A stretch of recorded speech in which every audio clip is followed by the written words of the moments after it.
संस्कृति और संस्कार, संस्कृति और संस्कार यही है हमारे जीवन का आधार। और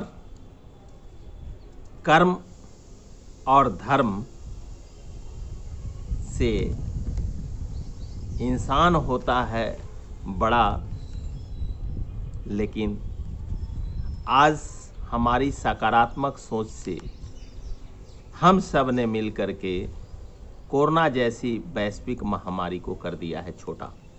जी हाँ दोस्तों, मैं कर्नल सुधीर कुमार सिंह सेवानिवृत्त आप सभी को हमेशा की तरह सकारात्मक सोच रखने के लिए और प्रगति पथ पर आगे बढ़ते रहने के लिए, अग्रसर होते रहने के लिए मैंने हमेशा प्रयास किया है, हमेशा प्रयासरत रहता हूँ।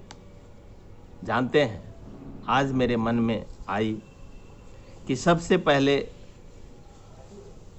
विनम्र श्रद्धांजलि दें अपने ही मित्र विकास मिश्रा जी के ससुर मदन मुरारी झा सर को। मदन मुरारी झा सर के दो सुपुत्र संजीव झा सर, राजीव झा सर, दो प्यारी बहुएं डॉक्टर राशि झा और कात्यायनी झा जी, प्रकाश झा जी, उनके परिवार के मेरे भाई देवेश चंद्र झा जी, देवेश मिश्रा सर, देवेश चंद्र झा नहीं, देवेश मिश्रा सर, ये पूरा परिवार सभी शोकाकुल हैं। पहले तो उनको मदन मुरारी झा सर को, उनके दिवंगत आत्मा को, उनको स्वर्ग में स्थापित करने के लिए मैं सत सत प्रणाम करता हूँ। बजरंगबली से प्रार्थना करता हूँ कि उनको सद्गति दें। आज लॉकडाउन है, गुड़ैता नेपाल में उनका श्राद्ध कर्म हो रहा है, हम जा नहीं सकते, लेकिन यहाँ से पूरा सिंह परिवार उनको प्रणाम करता है, जय हिंद करता है। मैंने ऐसा इसलिए बताया कि जिस परिवार में उनके आदरणीय चले गए, उनके मित्र चले गए, उनके सगे संबंधी चले गए, उनके लिए यह महामारी है। आप लोगों को शायद पता होगा, नहीं पता होगा तो मैं बता देता हूं कि परसों डॉक्टर आरोही कुमार जी के माता जी और पिताजी दोनों एक ही चिता पे उनको मुखाग्नि दी गई और दोनों कोरोना से चल बसे। उम्रदराज थे लेकिन चले गए। तो जिनके परिवार में ये क्षति हो गई उनके लिए यह महामारी है, और जिनके परिवार में बीमारी आई, इलाज हुआ, उपचार हुआ, उपचार से ठीक हो गए, उनके लिए यह बीमारी है। और जिनके परिवार में कुछ नहीं हुआ उनके लिए यह मात्र सूचना मात्र है। मैं ऐसे सद्पुरुष से, ऐसे दोस्तों से, ऐसे हमारे युवाओं से मैं निवेदन करना चाहता हूँ कि इसे कम आकलन करने की ज़रूरत नहीं है, इसके लिए हमें एहतियात बरतने की ज़रूरत है। अब यहाँ मैं आज का थोड़ा वीडियो लंबा होगा, कोई बात नहीं है, मैं कोशिश करूँगा इसको YouTube पर डालने का। आज हमें ज़रूरत इस बात की है कि जो 2020 का कोरोना का कहर था वो शहरों तक सीमित था, लेकिन 2021 का कोरोना अब गांवों में भी विस्फोट होने लगा है। यह आकलन का मुद्दा है कि ऑडिट नहीं हो रहा है, इतने इसके लेखे जोखे नहीं हो रहे हैं कि कितने लोग मरे। हकीकत तो यह है कि जहां गांव में ये फैल चुका है वहां बहुत सारे लोग मर गए। मैं निवेदन करना चाहता हूं, बिना किसी पार्टी पॉलिटिक्स के, एक पुरुष सैनिक होने के नाते, कि हमारे हर पंचायत को इसमें आगे आने की ज़रूरत है। अब आप कहेंगे कि हर पंचायत को क्या करना चाहिए? हर पंचायत के एक मुखिया हैं, हर पंचायत के वार्ड सदस्य हैं, हर पंचायत के वार्ड पंच हैं, हर पंचायत के सरपंच हैं, हर पंचायत के पैक्स के अध्यक्ष हैं, हर पंचायत के पैक्स के सदस्य हैं, उप विजेता मुखिया हैं, उप विजेता सरपंच हैं, उप विजेता पंच हैं, उप विजेता वार्ड सदस्य हैं। अगर एक औसतन लगा लिया जाए तो 12 वार्ड पड़ता है एक पंचायत में। तो 12 हो गए आपके वार्ड सदस्य, 12 हो गए आपके वार्ड पंच, 12 हो गए आपके पैक्स के सदस्य, 12 हो गए सचिव और आपके मुखिया, सरपंच, पैक्स अध्यक्ष, ऐसे करके ये संख्या हो जाती है 104।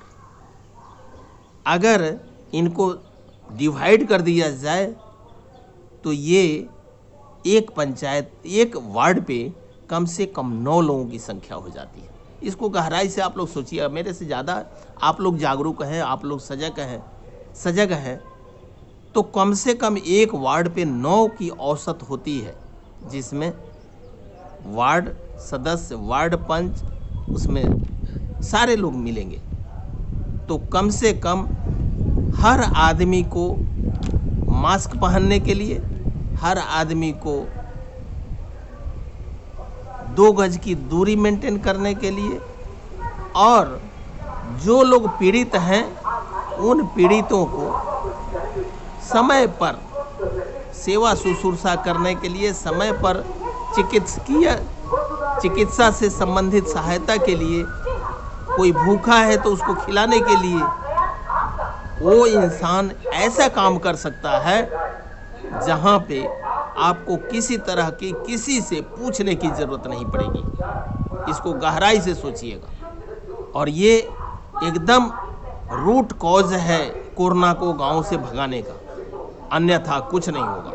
दूसरा, आइसोलेशन सेंटर हर गांव, हर पंचायत में करीब करीब पंचायत भवन है, पैक्स भवन है। अगर माना कि नहीं है, ना पंचायत भवन है, ना पैक्स भवन है, तो वहाँ विद्यालय तो है। आखिर वो किस दिन काम आएगा? देखा जाए सर कि पहले के ज़माने में जब टेंट हाउस ही सब का ज़माना नहीं था, तो हमारे आपके घरों में अगर कोई यज्ञ होता था, कोई प्रयोजन होता था, शादी होता था, श्राद्ध होता था, तो कर कुटुंब को सोने के लिए हम जाते थे अपने चाचा के दरवाजे से, मामा के दरवाजे से, अपने दादा के दरवाजे से चौकी उठा करके लेके आते थे, कुर्सी उठा करके लेके आते थे। वो सिस्टम आज भी करने की ज़रूरत है आइसोलेशन सेंटर में।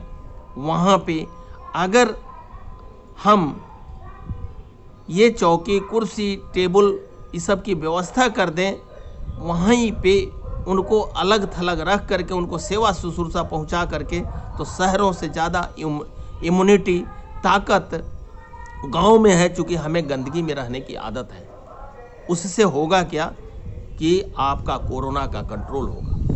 देखिए, बड़ी खुशी होती है कि आप ये देखिए कि 7-8 मई तक कोरोना का कहर जो था पीक पर था। जब हम लोग फिगर देखते थे तब बहुत डर लगता था, लेकिन ये बड़ी खुशी की बात है कि कल का फिगर है आपका पूरे बिहार का 6,884, मतलब 6,900 कह लीजिए। जो फिगर आपका 15,000 से ज़्यादा पहुंच गया था संख्या संक्रमितों की प्रतिदिन की, वो कल पहुंच गया 6,884। जो संक्रमित की दर थी वो 100 में 14 से ज़्यादा लोग संक्रमित होते थे, वो संक्रमण की दर पहुंच गई 6.87 पे, मतलब 7 से भी नीचे, 50% घट गया। जो इसकी रिकवरी रेट थी वो 100 में 74 लोग ठीक हो रहे थे, कल की फिगर है आपका लगभग 89 के करीब पहुंच गया, 88.84% के करीब में।